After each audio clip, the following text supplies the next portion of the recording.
Okay guys, where we're gonna start is the differences now from that knee up position once we get there. So I don't necessarily have the knee cut across. So once I'm here in this position, yesterday we looked at taking the knee across the body. Today we're gonna look at taking the knee down to the same side. So here I go. My one knee is gonna go down. Notice my foot stays inside. I don't want this foot to come out, okay? Secondly, as my one knee goes down, this other knee is gonna come up, okay? So the motion again that happens, okay? We're here in this position, out with the knee, down, up. And now we have some choices to make. My favorite thing to do is to come inside and lock an underhook and head position. Once I've locked my underhook and head position, I like to take my leg of the knee that's up.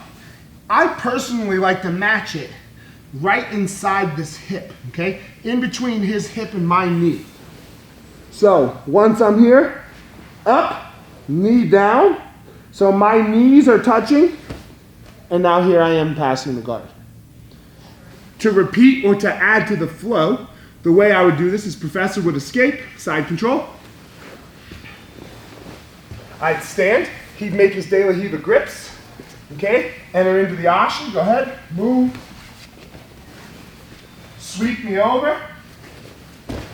Come up and stand. He would never come up, he'd always be in this position to start, because we never want to come up into someone's closed guard. And now for him to practice his closed guard pass, he'd come down into my closed guard.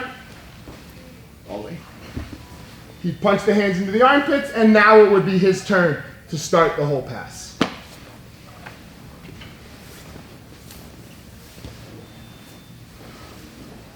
One, two, three. So guys, a couple little details after you went and practiced a little bit. The first thing I talked about is this knee going to the ground and this leg coming up.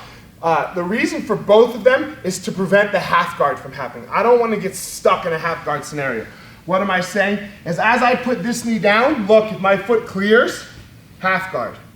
Okay, again, also, if my knee is not up, half guard. Half guard can be a little easier when my knee is up a little bit. It can start to allow for a knee cut right away. Okay, so we're doing two things to prevent the half guard.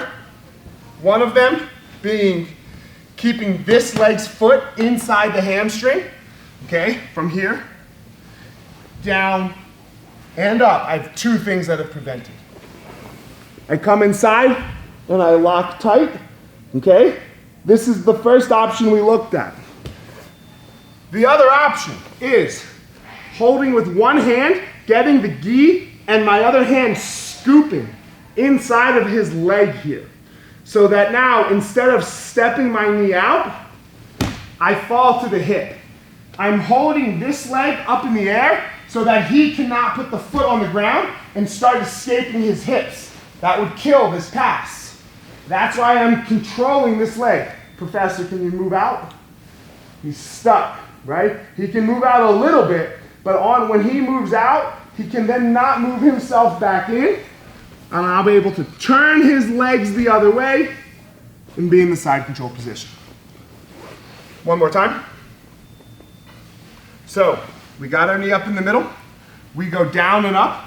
Head control, leg control.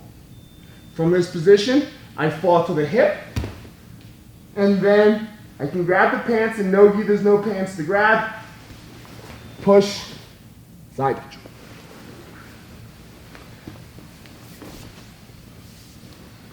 One, two, three.